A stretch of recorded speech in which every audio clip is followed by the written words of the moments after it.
Very good morning प्यारे बच्चों। ਅੱਜ ਆਪਾਂ 10th ਦਾ ਇੱਕ ਬਹੁਤ ਹੀ ਇੰਪੋਰਟੈਂਟ ਚੈਪਟਰ ਕਰਨ ਜਾ ਰਹੇ ਹਾਂ ਜਿਸ ਦਾ ਨਾਮ ਹੈ ਦੋ ਚਲਾਂ ਵਾਲੇ ਰੇਖੀ ਸਮੀਕਰਨਾਂ ਦੇ ਜੋੜੇ। ਤੁਸੀਂ ਆਪਣੇ ਕਲਾਸਰੂਮ ਦੇ ਵਿੱਚ ਚੈਪਟਰ ਅੱਜਕੱਲ ਕਰ ਰਹੇ ਹੋਗੇ ਬੱਚਿਓ। ਇਹ ਜਿਹੜਾ ਚੈਪਟਰ ਹੈ ਬੱਚਿਓ ਬਹੁਤ ਇੰਪੋਰਟੈਂਟ ਹੈ ਦੋ ਤਿੰਨ ਕਾਰਨਾਂ ਕਰਕੇ। ਇੱਕ ਤਾਂ ਇਹ ਕੁਐਸਚਨ ਤੁਸੀਂ ਸਾਰੇ ਬੱਚੇ ਆਸਾਨੀ ਨਾਲ ਕਰ ਲੈਂਦੇ ਹੋ ਇਸ ਚੈਪਟਰ ਦੇ। ਸੈਕਿੰਡ ਬੇਟੇ ਇਸ ਦੇ ਵਿੱਚੋਂ ਤੁਹਾਨੂੰ 8 ਨੰਬਰ ਦਾ ਪੇਪਰ ਆਉਂਦਾ ਹੈ और थर्ड है कि ये चैप्टर च जो तुसी कुछ सीखते हो वो तुहानू अगले चैप्टरां दे विच जिवें AP दा तुसी जदों क्वेश्चन करते हो वैसे तुसी कर चुके हो वो भी बड़े आसानी नाल या ज्योमैट्री दे कई बार क्वेश्चन इहो जिहे हुंदे आ जिन्हां च साडे इस तरह दे समीकरण बनदे ने ते तुसी ये चैप्टर तो बाद बहुत आसानी नाल तुसी उसनू कर पांदे हो बच्चों।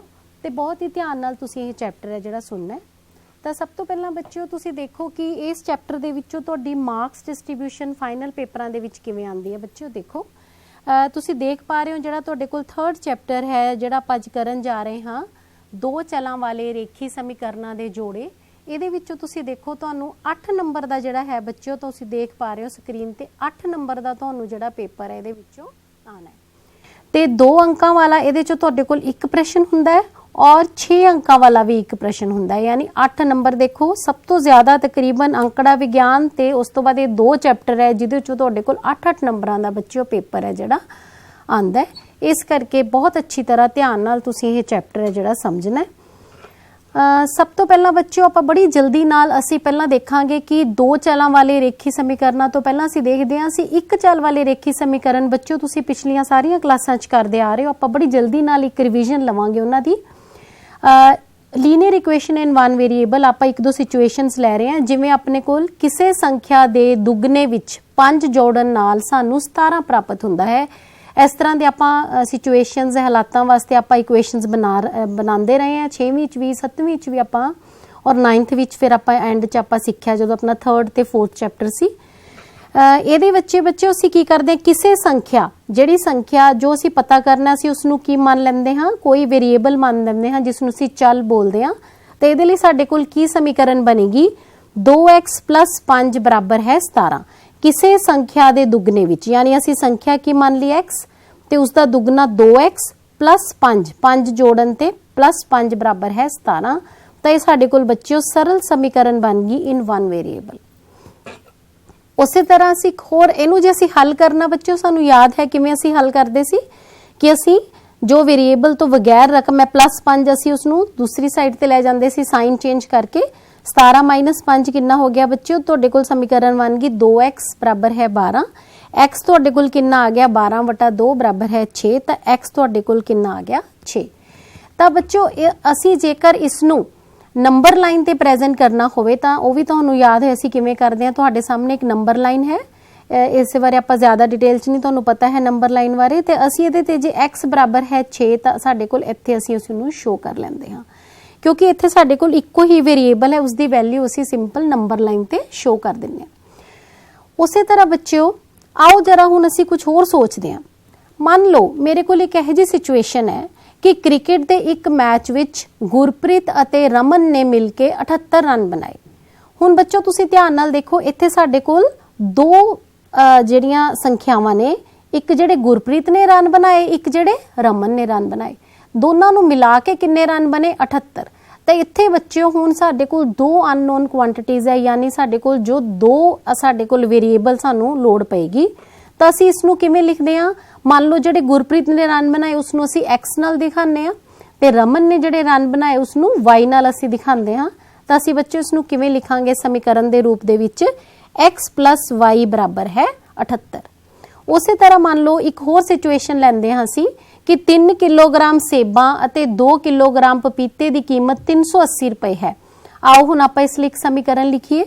ਇੱਥੇ ਵੀ ਬੱਚਿਓ ਤੁਹਾਡੇ ਕੋਲ ਕਿੰਨੇ ਅਨਨੋਨ ਕੁਆਂਟੀਟੀਜ਼ ਹਨ अननोन मतलब अज्ञात किन्नियां तुहाडे कोल राशियां हन। एक तां सानू सेबां दा मुल 1 किलोग्राम सेबां दा मुल नहीं पता उस तरह सानू पपीते की कीमत भी नहीं पता तो असीं मान लैंदे हां कि सेबां दी 1 किलो सेबां दी कीमत मान लो तो उस तरह 1 किलो पपीते की मान लो असीं उसनू क्यू नाल डिनोट कीता है ते सेबां दी कीमत नू पी नाल। तां साडे कोल बच्चे 3 किलोग्राम सेबां दी 3 गुना पी 3 पी ते 2 किलोग्राम पपीते की की बन गई बच्चों 2 क्यू। इन्हां दोनों नूं जोड़ के साडे कोल किन्ने रुपए बनदे हन 380 रुपए। ਤਾਂ ਇਕੁਏਸ਼ਨ ਕੀ ਬਣ ਗਈ 3p + 2q ਬਰਾਬਰ ਹੈ 380। ਤਾਂ ਤੁਸੀਂ ਦੇਖ ਪਾ ਰਹੇ ਹੋ ਬੱਚੋ ਤੁਹਾਡੇ ਸਾਹਮਣੇ ਮੈਂ ਦੋ ਇਕੁਏਸ਼ਨਸ ਲਿਖੀਆਂ ਹੋਈਆਂ ਹਨ, x + y ਬਰਾਬਰ ਹੈ 78, दूसरी है 3p + 2q बराबर है 380। तो ये दोनों ਜਿਹੜੀਆਂ ਇਕੁਏਸ਼ਨਸ ਨੇ ਇਹ ਤੁਹਾਡੇ ਕੋਲ ਕਿਹੜੀਆਂ ਹਨ, ਦੋ ਚਲਾਂ ਵਾਲੇ ਰੇਖੀ ਸਮੀਕਰਨ। ਦੋ ਚਲ ਹਨ ਜਿਵੇਂ ਪਹਿਲੀ ਚ xy, ਦੂਸਰੇ ਚ pq। ਰੇਖੀ ਆਪਾਂ ਕਦੋਂ ਕਹਿੰਦੇ ਹਾਂ, ਜਦੋਂ ਚਲ ਦੀ ਵੱਡੀ ਤੋਂ ਵੱਡੀ ਜਿਹੜੀ ਘਾਤ ਹੈ ਉਹ ਕੀ ਹੋਵੇ 1। ਇਸ ਕਰਕੇ ਇਹ ਕੀ ਹਨ, ਦੋ ਚਲਾਂ ਵਾਲੇ ਰੇਖੀ ਸਮੀਕਰਨਾਂ ਦੇ ਉਦਾਹਰਨ ਹਨ। आओ हुण असी इसनू सॉल्व करते हैं। तुसी वैसे 9th क्लास दे विच सॉल्व कीतियां होईयां हन लीनियर इक्वेशनस दो वेरीएबल्स दे विच। आओ आपां हुण एक इक्वेशन सॉल्व करते हैं। एक होर असी हालात लैंदे हां, सिचुएशन लैंदे हां। क्रिकेट दे एक मैच विच गुरप्रीत अते रमन ने मिल के 7 विकेट लए। अपने कोल असी इहदे लई की इक्वेशन बनावांगे, देखो मान लो गुरप्रीत वल्लों लए गए विकेटां दी गिनती x है ते रमन वल्लों लए गए विकेटां दी गिनती कितनी है y। ਤਾਂ ਹੁਣ ਤੁਸੀਂ ਬੱਚਿਓ ਬੋਲ ਸਕਦੇ ਹੋ ਕੀ ਇਕੁਏਸ਼ਨ ਬਣੇਗੀ। ਹਾਂਜੀ ਲਿਖੋ, ਜੇ ਤੁਹਾਡੇ ਕੋਲ ਕਾਪੀ ਪੈਨ ਹਨ ਤਾਂ ਲਿਖੋ ਉਸ ਨੂੰ। ਹਾਂਜੀ ਸ਼ਾਬਾਸ਼, ਤੁਸੀਂ ਬਿਲਕੁਲ ਠੀਕ ਲਿਖਿਆ ਹੈ। x + y ਬਰਾਬਰ ਹੈ 7। ਇਹ ਆ ਸਾਡੇ ਕੋਲ ਇਕੁਏਸ਼ਨ ਬਣੇਗੀ। ਆਓ ਆਪਾਂ ਇਸ ਦੇ ਸੋਲੂਸ਼ਨ, ਇਸ ਦਾ ਅਸੀਂ ਲੀਨੀਅਰ ਜਦੋਂ ਦੋ ਵੇਰੀਏਬਲ ਵਾਲੀ ਲੀਨੀਅਰ ਇਕੁਏਸ਼ਨ ਹੈ ਅਸੀਂ ਇਸ ਦੇ ਕਿਵੇਂ ਹੱਲ ਕੱਢਦੇ ਸੀ, ਤੁਹਾਨੂੰ ਯਾਦ ਹੋਏਗਾ 9th ਚ ਤੁਸੀਂ ਕਰਕੇ ਆਏ ਹੋ। ਇਹਦੇ ਵਿੱਚ ਬੱਚਿਓ ਕੀ ਹੁੰਦਾ ਹੈ, ਜਦੋਂ ਸਾਡੇ ਕੋਲ ਦੋ ਵੇਰੀਏਬਲ ਹਨ ਤਾਂ ਅਸੀਂ ਇੱਕ ਵੇਰੀਏਬਲ ਦੀ ਵੈਲਿਊ ਆਪ ਮੰਨ ਲੈਂਦੇ ਹਾਂ ਤੇ ਦੂਜੇ ਦੀ ਵੇਰੀਏਬਲ ਦੀ ਵੈਲਿਊ ਅਸੀਂ ਜਿਹੜੀ ਫਾਈਂਡ ਆਊਟ ਕਰਦੇ ਹਾਂ। ਮੰਨ ਲਓ ਜੇ ਅਸੀਂ x ਦੀ ਵੈਲਿਊ ਕਿੰਨੀ ਲੈ ਲੈਂਦੇ ਹਾਂ 0, ਤਾਂ ਬੱਚਿਓ ਇਹਦੇ ਵਿੱਚ y ਦੀ ਵੈਲਿਊ ਕਿੰਨੀ ਹੋਵੇਗੀ। ਦੇਖੋ ਇਹਦੇ ਵਿੱਚ ਅਸੀਂ, ਮੈਂ ਇੱਥੇ ਸਾਈਡ ਤੇ ਤੁਹਾਨੂੰ ਕੱਢ ਕੇ ਵੀ ਦਿਖਾਇਆ ਹੋਇਆ, ਮੁੱਲ ਭਰ ਦਿੰਦੇ ਹਾਂ। x ਦਾ ਮੁੱਲ ਕਿੰਨਾ ਭਰ ਦਿੰਦੇ ਹਾਂ ਅਸੀਂ 0, ਤਾਂ y ਦਾ ਮੁੱਲ ਸਾਡੇ ਕੋਲ ਕਿੰਨਾ ਆ ਜਾਂਦਾ ਹੈ 7। ਯਾਨੀ ਕਿ ਤੁਹਾਡੇ ਕੋਲ ਜੇ x 0 है तो y कितना होवेगा 7। इस समीकरण का एक हल है। उसी तरह बच्चों आप देखिए कि कोई होर भी हल हो सकता है। आओ हुण असी x की कीमत 3 भर के देख लेंदे हां। वैसे तुसी 1 भी भर सकते हो, 2 भी भर सकते हो, मैं इस तरह 0 तो बाद 3 ले ली। जेकर x बराबर 3 है तो y कितना होवेगा बच्चों। शाबाश, बहुत जल्दी नाल तुसी पता कर लिया होना। x का मुल आपां 3 भर दिता तो y का मुल कितना आ जाएगा 7 - 3 बराबर है 4। तो x बराबर है 3 अते y बराबर है 4 भी इस समीकरण का हल है। फिर बच्चों की तुसी कोई होर हल लभ सकते हो। हाँ, मैं एक होर हल कढ़िया है। x बराबर है 5, y बराबर है 2। तुसी होर भी बहुत सारे हल कढ़ सकते हो। जिवें 1 भरोगे x तो 6 आ जाएगा, y जे x 2 भरोगे तो y 5 आ जाएगा। इस तरह बच्चों असीं देखते हाँ कि जेकर असीं एक इक्वेशन लिखते हाँ दो चलों वाली रेखी समीकरण, तो साडे कोल बहुत सारे हल है जिहड़े उस समीकरण दे आ जाते हैं। तो बच्चों आपां हुण देखते हाँ, जिवें आपां पहला सवाल कीता सी, आपां देखिया सी कि जो आपां कीता सी एक संख्या दे दुगने विच 5 जोड़न ते सानू 12 प्राप्त हुंदा है। तो असीं देखिया सी नंबर लाइन ते असीं उसनू निरूपित कर सकते सी। पर हुण असीं जो इस सवाल च देख रहे हैं, असीं देखते हैं बच्चों तुहाडे कोल x ते y दो हरेक हल किवें आ रहा है। एक x की कीमत है, एक y की कीमत है। एक x की कीमत है, एक y की।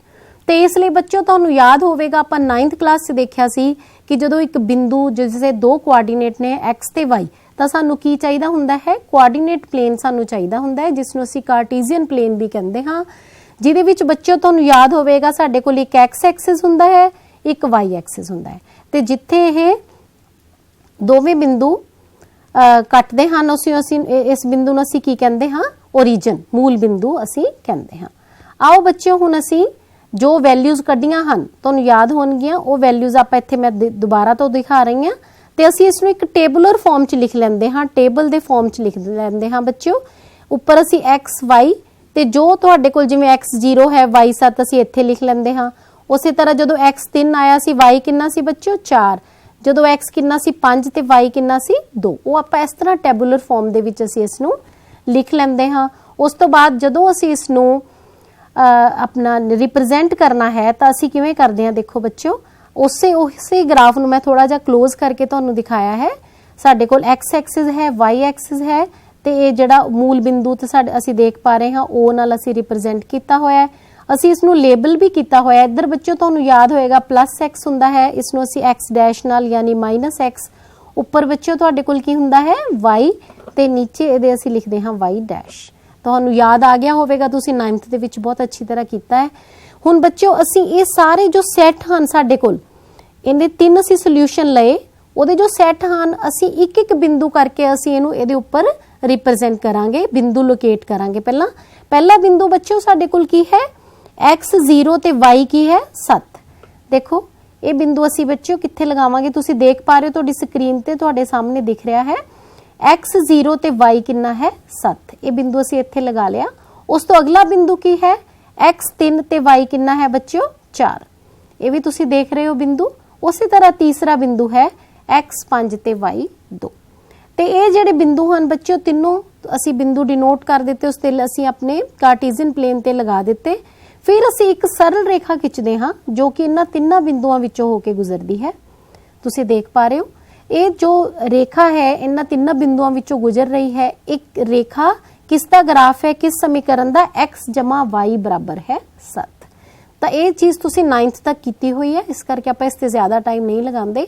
ਹੁਣ ਅਸੀਂ ਇਸ ਨੂੰ ਯੂਜ਼ ਕਰਕੇ ਅੱਗੇ 10th ਵਿੱਚ ਕਿਵੇਂ ਚੱਲਣਾ ਹੈ।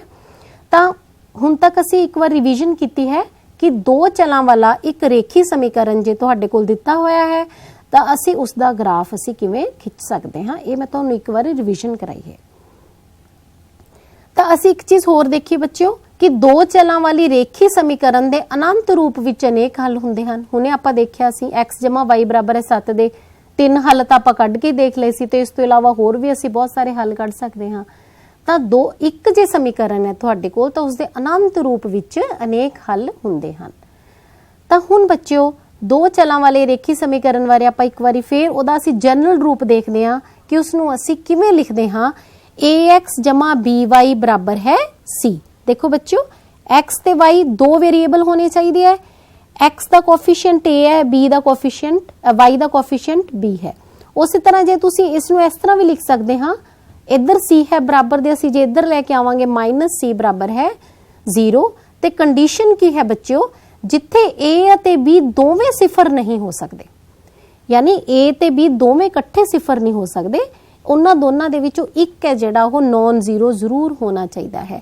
ਇਸ ਕੰਡੀਸ਼ਨ ਨੂੰ ਅਸੀਂ ਐ ਵੀ ਲਿਖ ਸਕਦੇ ਹਾਂ कि a² b² is not equal to 0। इस कंडीशन का जो अर्थ है यही है कि a और b दोवें सिफर नहीं हो सकते। हाँ तो बच्चों हुण आपां देखिए कि मेरे को एक सिंपल समीकरण है कि 7x 12 बराबर है 7x बराबर है 12 नूं दो चलां वाले रेखी समीकरण दे रूप विच लिखिया जा सकता है। इत्थे आपां नूं देखण च लग रहा है कि एक चल वाला रेखी समीकरण है कि असी इस नूं दो चलां वाले रेखी समीकरण के रूप विच लिख सकते हाँ। हाँ जी बिल्कुल लिख सकते हाँ। 7x y का बेटे कोएफिशिएंट कितना आ जाएगा 0, क्योंकि आप ऊपर लिखा भी दोवें सिफर नहीं हो सकते, एक हो सकता है। 7x 0y बराबर है 12, इसका दो चलां वाला रेखी समीकरण रूप है। आओ हुण आपां कुछ होर ऑब्जर्व करते हाँ। अब मैं उही कंडीशन उही सिचुएशन फिर लैके चल रही हाँ कि क्रिकेट के एक मैच में गुरप्रीत और रमन ने मिलकर 7 विकेट लए। ये आपां पहलां भी कीती, ਇਹਦੀ ਆਪਾਂ ਸਮੀਕਰਨ ਬਣਾ ਲਈ ਸੀ x y ਬਰਾਬਰ ਹੈ 7। ਪਰ ਬੱਚੋ ਜੇ ਮੈਂ ਹੁਣ ਤੁਹਾਨੂੰ ਕਹਾਂ ਵੀ ਤੁਸੀਂ ਗੁਰਪ੍ਰੀਤ ਅਤੇ ਰਮਨ ਦੇ ਦੱਸੋ ਕਿੰਨੇ ਕਿੰਨੇ ਵਿਕਟ ਸਨ, ਤਾਂ ਆਪਾਂ ਦੇਖ ਚੁੱਕੇ ਹਾਂ ਸੀ ਇਹਦੇ ਤੋਂ ਤਾਂ ਹੱਲ ਪਤਾ ਹੀ ਨਹੀਂ ਕਰ ਸਕਦੇ, ਕਿਉਂਕਿ ਸਿਰਫ x y ਬਰਾਬਰ ਹੈ 7 ਦੇ ਤਾਂ ਬਹੁਤ ਸਾਰੇ ਹੱਲ ਨਿਕਲੇ ਆਏ ਸੀ। ਤਾਂ ਇਹਦਾ ਮਤਲਬ ਸਾਨੂੰ ਇੱਕ ਕੋਈ ਹੋਰ ਕੰਡੀਸ਼ਨ ਦੀ ਲੋੜ ਹੈ ਜਿਹਨੂੰ ਅਸੀਂ ਯੂਜ਼ ਕਰਕੇ ਫਿਰ ਅਸੀਂ ਪੱਕਾ ਪਤਾ ਕਰ ਸਕਦੇ ਹਾਂ ਕਿ ਗੁਰਪ੍ਰੀਤ ਅਤੇ ਰਮਨ ਨੇ ਕਿੰਨੇ ਰਨ ਬਣਾਏ। ਤਾਂ ਦੇਖੋ ਬੱਚੋ ਕੰਡੀਸ਼ਨ ਹੁਣ ਅਗਲੀ ਕੀ ਲਗਾ ਰਿਹਾ ਹੋ ਕਿ ਜੇਕਰ ਗੁਰਪ੍ਰੀਤ ਰਮਨ ਵੱਲੋਂ ਲਏ ਗਏ ਵਿਕਟਾਂ ਦੇ ਦੁੱਗਣੇ ਤੋਂ ਇੱਕ ਵੱਧ ਵਿਕਟ ਲੈਂਦਾ ਹੈ ਤਾਂ ਦੋਨਾਂ ਵੱਲੋਂ ਲਏ ਵਿਕਟਾਂ ਦੀ ਗਿਣਤੀ ਪਤਾ ਕਰੋ। ਹੁਣ ਤੁਸੀਂ ਦੇਖ ਪਾ ਰਹੇ ਹੋ ਪਹਿਲਾਂ ਆਪਾਂ ਇਸ ਤੋਂ ਅਸੀਂ ਇੱਕ ਸਮੀਕਰਨ ਬਣਾ ਲਈ ਸੀ, ਹੁਣ ਦੂਸਰੀ ਬੱਚੋ ਸਾਡੇ ਕੋਲ ਸਮੀਕਰਨ ਇਸ ਕੰਡੀਸ਼ਨ ਤੋਂ ਬਣ ਜਾਏਗੀ। ठीक है देखो किवें ਅਸੀਂ ਮੰਨ ਲੈਨੇ ਉਵੇਂ ਗੁਰਪ੍ਰੀਤ ਵੱਲੋਂ ਗੁਰਪ੍ਰੀਤ ਦੇ ਵਿਕਟ ਮੰਨ ਲਓ x ਹੈ ਤੇ ਰਮਨ ਵੱਲੋਂ ਲਏ ਗਏ y ਹੈ, ਤਾਂ ਪਹਿਲੀ ਸਮੀਕਰਨ ਤੁਹਾਡੇ ਕੋਲ ਕੀ ਬਣ ਜਾਂਦੀ ਹੈ x y ਬਰਾਬਰ 7। ਇਹ ਤੁਹਾਨੂੰ ਅੱਛੀ ਤਰ੍ਹਾਂ ਪਤਾ ਹੈ। ਹੁਣ ਦੂਸਰੀ ਆਪਾਂ ਕਿਵੇਂ ਬਣਾਵਾਂਗੇ ਕਿ ਜੇਕਰ ਗੁਰਪ੍ਰੀਤ ਰਮਨ ਵੱਲੋਂ ਲਏ ਗਏ ਵਿਕਟਾਂ ਦੇ ਦੁੱਗਣੇ ਤੋਂ ਇੱਕ ਵੱਧ ਵਿਕਟ ਲੈਂਦਾ, ਯਾਨੀ ਗੁਰਪ੍ਰੀਤ ਦੇ ਵਿਕਟ ਕਿੰਨੇ ਸੀ ਬੱਚੋ x ਤੇ ਰਮਨ ਦੇ ਕਿੰਨੇ ਸਨ y, ਉਹਦੇ ਦੁੱਗਣੇ ਤੋਂ ਯਾਨੀ 2y ਤੋਂ ਇੱਕ ਵੱਧ ਵਿਕਟ ਲੈਂਦਾ ਹੈ। ਇੱਥੋਂ ਬੱਚੋ ਦੂਜੀ ਸਮੀਕਰਨ ਤੁਹਾਡੇ ਕੋਲ ਕੀ ਬਣ ਜਾਂਦੀ ਹੈ x - 2y ਬਰਾਬਰ ਹੈ 1। ਤਾਂ ਹੁਣ ਤੁਸੀਂ ਦੇਖ ਪਾ ਰਹੇ ਹੋ ਤੁਹਾਡੇ ਕੋਲ दो समीकरणा ਜਿਹੜੀਆਂ ਹੈ ਇਸ ਟਾਈਮ ਤੁਹਾਡੇ ਕੋਲ ਬਣ ਗਈਆਂ ਹਨ। x y ਬਰਾਬਰ ਹੈ 7, x - 2y ਬਰਾਬਰ ਹੈ 1। ਤੇ ਬੱਚਿਓ ਇਸ ਚੀਜ਼ ਨੂੰ ਅਸੀਂ ਜਦੋਂ ਸਾਡੇ ਕੋਲ ਇੱਕੋ ਹੀ ਸਿਚੁਏਸ਼ਨ ਦੇ ਵਿੱਚ ਦੋ ਕੰਡੀਸ਼ਨਾਂ ਦਿੱਤੀਆਂ ਹਨ ਤਾਂ ਅਸੀਂ ਇਹਨੂੰ ਕਹਿੰਦੇ ਹਾਂ ਦੋ ਚਲਾਂ ਵਾਲੇ ਰੇਖੀ ਸਮੀਕਰਨਾਂ ਦਾ ਜੋੜਾ। ਹੁਣ ਸਾਡੇ ਕੋਲ ਇਹ ਕੀ ਬਣ ਗਿਆ ਬੱਚਿਓ? ਪੇਅਰ ਬਣ ਗਿਆ। ਤੁਸੀਂ ਦੇਖ ਪਾ ਰਹੇ ਹੋ ਕਿਉਂਕਿ ਇੱਕੋ ਸਿਚੁਏਸ਼ਨ ਨਾਲ ਰਿਲੇਟਡ ਹੈ ਪਰ ਦੋ ਕੰਡੀਸ਼ਨਾਂ ਨੇ, ਇਸ ਕਰਕੇ ਅਸੀਂ ਇਹਨੂੰ ਕਹਿੰਦੇ ਹਾਂ ਦੋ ਚਲਾਂ ਵਾਲੇ ਰੇਖੀ ਸਮੀਕਰਨਾਂ ਦਾ ਜੋੜਾ।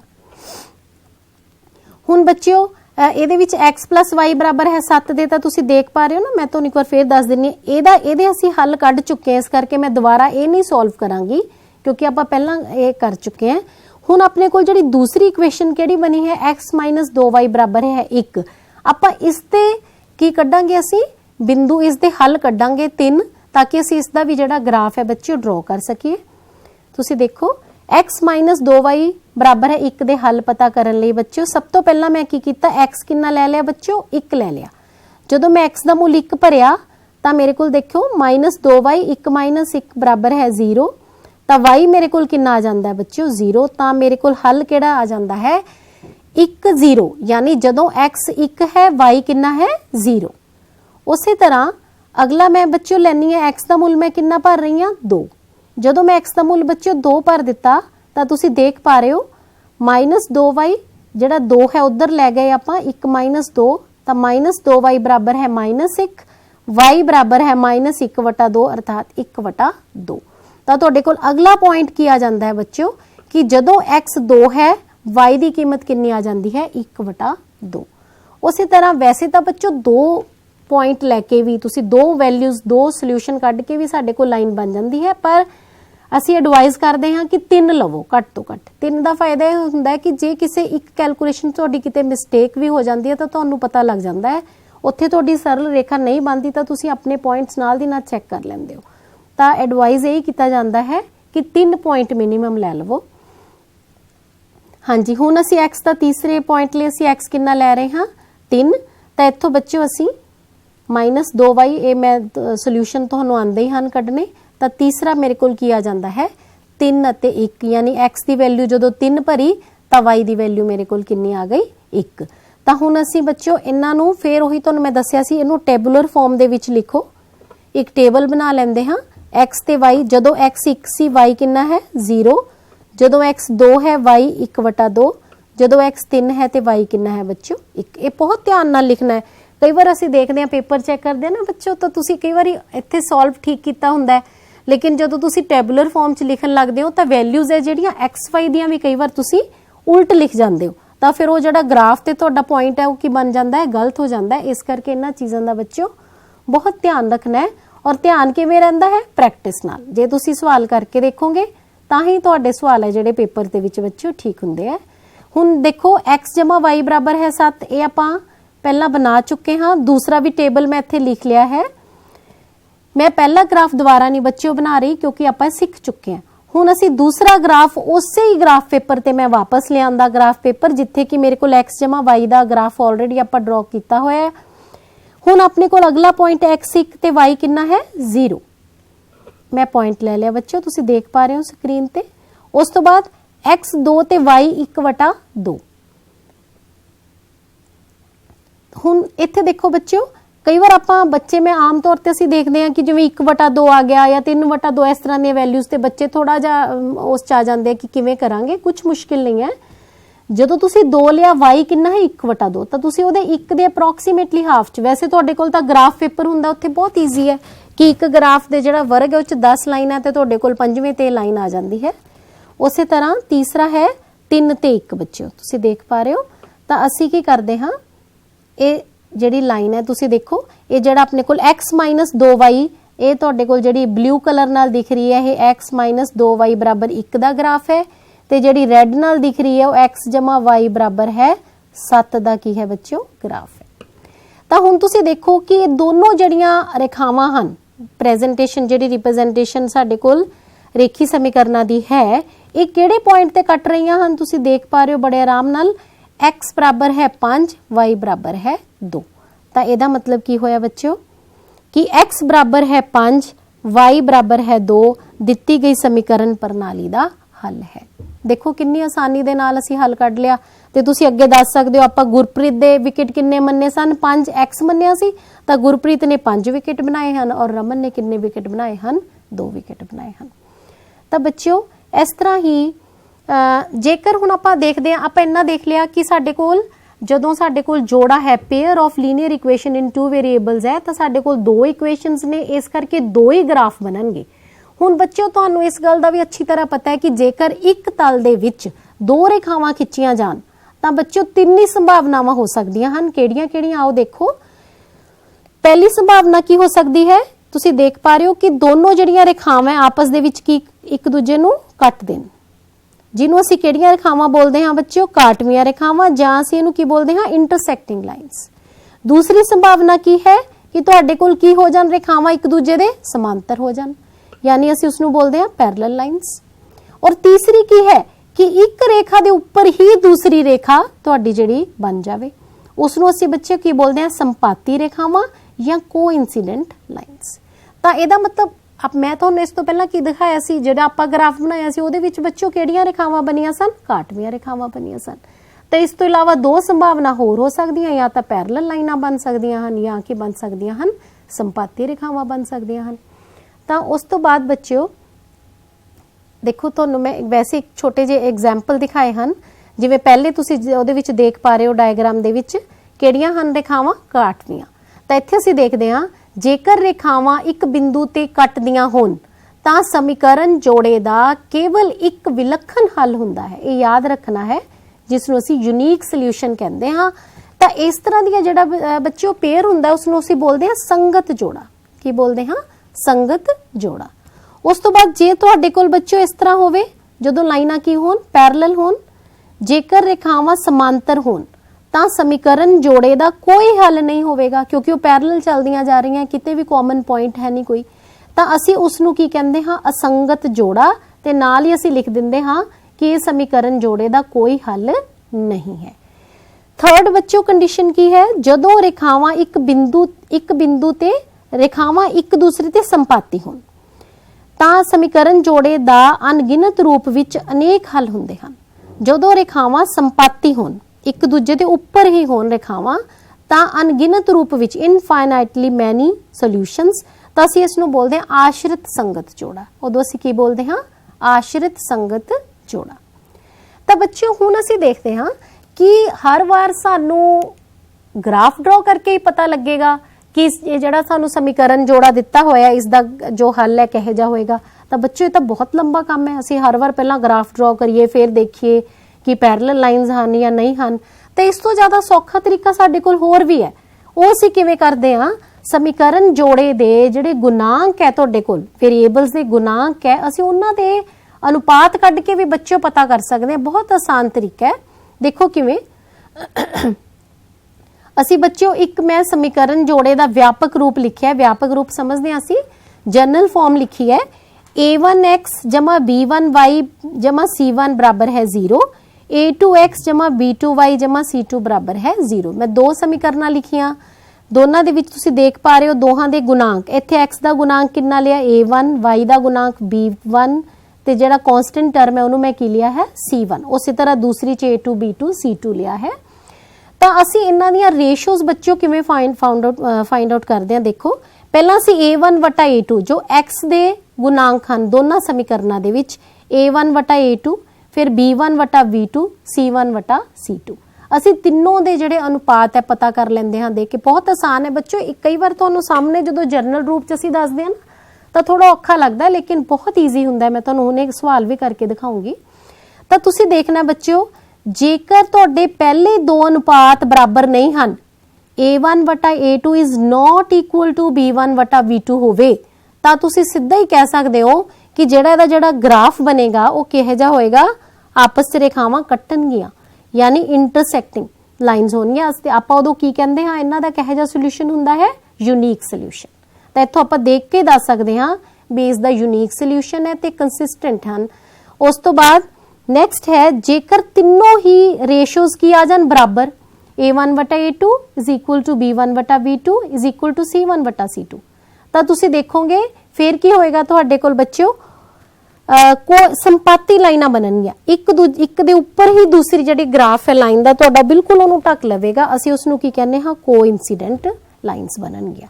यानी जे तीनों रेशोज बराबर हन तां तुहाडे कोल पक्का ही है कि ग्राफ किहो जिहा बनेगा, कोइंसीडेंट यानी संपाती रेखावां बननगियां। ते उसी उदों की कहंदे हां कि इसदे इनफाइनाइटली मैनी सोल्यूशनस हन। ते तीसरी कंडीशन की बची बच्चों कि पहले दो तां बराबर हन पर तीसरा बराबर नहीं है, ਤਾਂ ਅਸੀਂ ਉਦੋਂ ਕੀ ਕਹਿੰਦੇ ਹਾਂ ਬੱਚਿਓ, ਇਹ ਕੀ ਹੈ, ਸਮਾਂਤਰ ਰੇਖਾਵਾਂ ਬਣਨਗੀਆਂ ਯਾਨੀ ਪੈਰਲਲ ਲਾਈਨਸ ਬਣਨਗੀਆਂ। ਤੇ ਅਸੀਂ ਨਾਲ ਹੀ ਕਹਿ ਦਿੰਦੇ ਹਾਂ ਕਿ ਇਹਨਾਂ ਦਾ ਕੋਈ ਵੀ ਹੱਲ ਹੈ ਜਿਹੜਾ ਨਹੀਂ ਹੈ।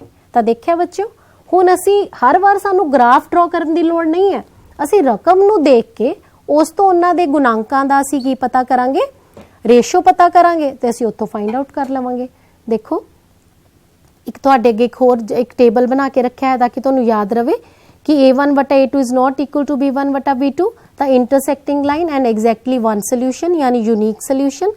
सिमिलरली जे तीनों इक्वल है तो कोइंसीडेंट लाइन्स यानी संपाती रेखावां एंड इनफाइनाइटली मैनी सोल्यूशंस अनंत रूप विच अनेक हल।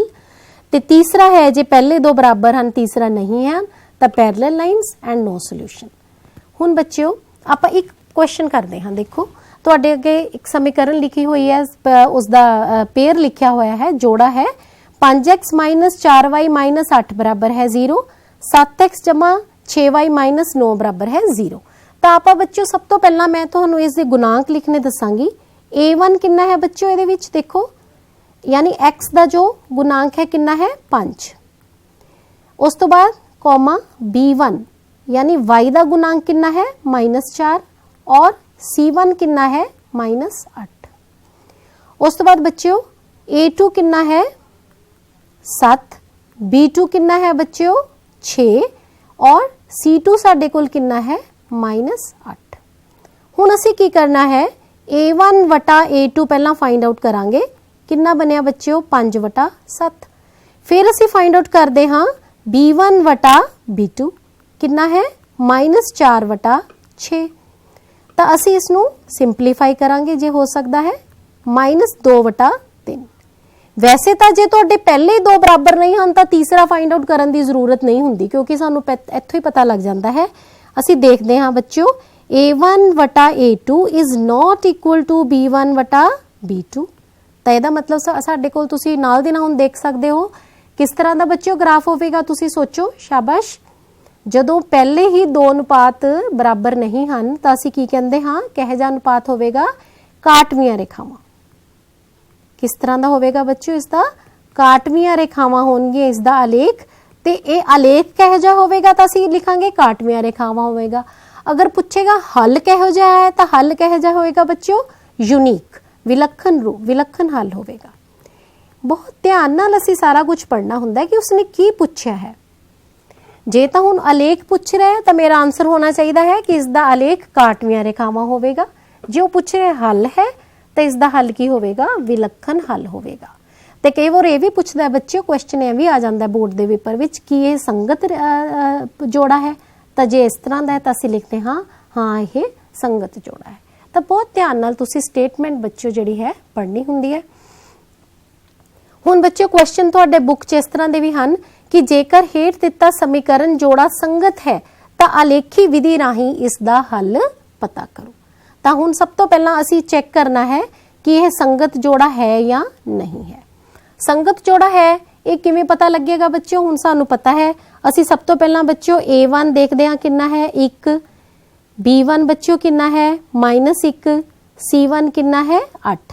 हुण एक चीज़ बच्चों मैं तुहानू होर दसना चाहांगी कि कई बारी तुहानू इस रूप च लिखी हुंदी है समीकरण, बराबर जिहड़ी कॉन्स्टेंट टर्म है बराबर दे दूसरे पासे लिखी हुंदी है। और जिवें आपां पिछला सवाल कीता सी उस कॉन्स्टेंट टर्म बराबर दे इधर एक्स वाई वाली साइड ते सी। तां तुसीं देखना हुंदा है कि दोनों समीकरणां दे विच तुसीं इक्को जिहा फॉर्म लवो। जिवें इधर कॉन्स्टेंट टर्म बराबर दे दूसरी साइड ते इधर भी दूसरी, इहदा मतलब दोनों सेम फॉर्म च ने। कई बार क्वेश्चन हुंदा है कि एक रकम दे विच एक समीकरण दे विच मान लो 8 इधर लिखिया होया है ते दूसरे बच्चे उवें कर लैंदे आ, तां फिर सवाल है जिहड़ा बच्चों तुहाडा आंसर गलत हो जाता है। तो सब तो पहला तुसीं दोनों समीकरणां नूं जिहड़ियां तुहानूं दित्तियां होईयां उहनां नूं इक्को फॉर्म च करो। ਜਿਹੜੀ ਕਾਂਸਟੈਂਟ ਟਰਮ ਹੈ ਜਾਂ ਤਾਂ ਦੋਨਾਂ ਨੂੰ ਤੁਸੀਂ ਬਰਾਬਰ ਦੇ ਦੂਸਰੇ ਸਾਈਡ ਤੇ ਲੈ ਕੇ ਜਾਓ ਜਾਂ ਦੋਨਾਂ ਨੂੰ ਤੁਸੀਂ एक्स वाई वाली साइड ਤੇ ਲਿਆਓ ਤੇ ਦੂਸਰਾ ਪਾਸਾ 0 ਦੇ ਬਰਾਬਰ ਕਰ ਦਿਓ। ਤੇ ਇਹ ਚੀਜ਼ ਦਾ ਬੱਚਿਓ ਧਿਆਨ ਰੱਖਣਾ। ਤੇ ਉਸ ਤੋਂ ਬਾਅਦ ਆਪਾਂ ਅਸੀਂ A2 देखना बच्चों कितना है 3, B2 कितना है बच्चों -3 और C2 कितना है 16। ਹੁਣ ਅਸੀਂ A1 ਵਟਾ A2 फाइंड आउट करते हैं। सब तो पहला 1/3 आ गया। फिर बच्चों B1 वटा B2 फाइंड आउट करते हैं -1 वटा -3 यानी 1/3 आ गया। फिर क्योंकि हुणे दोनों बराबर आ गए तो सानू तीसरा भी फाइंड आउट करना पवेगा 8/16। हुण बच्चों देखो ਇਹਦੇ ਵਿੱਚ ਕੀ ਕੰਡੀਸ਼ਨ ਬਣ ਗਈ ਸਾਡੇ ਕੋਲ ਕਿ A1 ਵਟਾ A2 is equal to B1 ਵਟਾ B2 but not equal to C1 ਵਟਾ C2। ਹੁਣ ਤੁਸੀਂ ਸੋਚਣਾ ਕਿ ਜਦੋਂ ਸਾਡੇ ਕੋਲ ਇਹ ਸਿਚੁਏਸ਼ਨ ਬਣ ਜਾਂਦੀ ਹੈ ਤਾਂ ਸਾਡੇ ਕੋਲ ਕਿਸ ਤਰ੍ਹਾਂ ਦਾ ਹੱਲ ਹੁੰਦਾ ਹੈ। ਸਭ ਤੋਂ ਪਹਿਲਾਂ ਤੇ ਦੇਖੋ ਇਸ ਤਰ੍ਹਾਂ ਇਸ ਦਾ ਆਲੇਖ ਕਿਸ ਤਰ੍ਹਾਂ ਦਾ ਬਣੇਗਾ। ਜੇ ਇਸ ਤਰ੍ਹਾਂ ਦੀ ਸਿਚੁਏਸ਼ਨ ਹੈ कि पहले दो साडे कोल रेशियोज बराबर है तीसरा नहीं, तो इसका आलेख कहे जा बनता है समांतर रेखावां और हल कहे जा हुंदा है इसका कोई हल नहीं हुंदा। तो असीं इत्थे लिख सकते हाँ कि इसका जोड़ा जिहड़ा है संगत नहीं है और इसका कोई हल नहीं है। तो बच्चों इस तरह के जिहड़े प्रश्न है सानू पेपर दे विच कई बारी जिहड़ा 2 नंबर का क्वेश्चन भी इस तरह का आ जाता है, लेकिन जे आलेख खिंचण वाला प्रश्न आंदा है बच्चों तो तुहाडे कोल अक्सर 6 नंबर वाले प्रश्नों के विच आंदा है। तो बहुत ध्यान नाल तुसीं एक एग्जाम्पल होर तुहाडे सामने है, हुण आपां करांगे तां नहीं, तुसीं आप इसनूं हल करके देखना। जेकर हेठ दिता समीकरण जोड़ा संगत है तो आलेखी विधि राहीं इसका हल पता करो। तो तुसीं पहलां इहदा देखना है, रेशोज कढ के फाइंड आउट करोगे, फिर देखोगे कि इसका हल किस तरह का है, संगत हन जां नहीं। जे हन तो तुसीं इसका आलेख खिंचोगे। तो बच्चों मैनूं उम्मीद है कि तुहानूं ये चैप्टर है जिहड़ा जो आपां अज दा टॉपिक कीता है अच्छी तरह समझ आ गया होवेगा। रेखी समीकरण जदों साडे जोड़ा हुंदा है ये सिर्फ अज आपां आलेखी विधि देखी है। इस तो इलावा बच्चों साडे कोल प्रतिस्थापन विधि हुंदी है, गुणांक बराबर करन दी विधि भी हुंदी है ते तिरछी गुणा विधि नाल भी असीं इसनूं हल कर सकदे हां। मैनूं उम्मीद है तुसीं क्लासरूम 'च सब कुछ कर भी चुके होंगे। तो क्योंकि आप फस्ट दे आलेखी विधि के नाल ही इहदियां तीनों कंडीशनस जुड़ियां हुंदियां ने, इस करके इत्थों स्टार्ट करना जरूरी सी। तो जे आपां नूं अगला एक लैक्चर होर मिलदा है तो आपां बाकी दीयां विधियां भी उस विच करांगे। तो बच्चों बहुत ध्यान नाल तुसीं इस चैप्टर की प्रैक्टिस करनी है। तो स्कोरिंग चैप्टर है, इहदे विचों जरूर क्वेश्चन तुसीं अपने पेपर दे विच सॉल्व करो। जिहड़ा हुण तुहाडे अगे NTSC दा पेपर आ रहा उहदे विच भी इहदे विचों बच्चों प्रश्न जरूर पूछा जाता है। Thank you so much.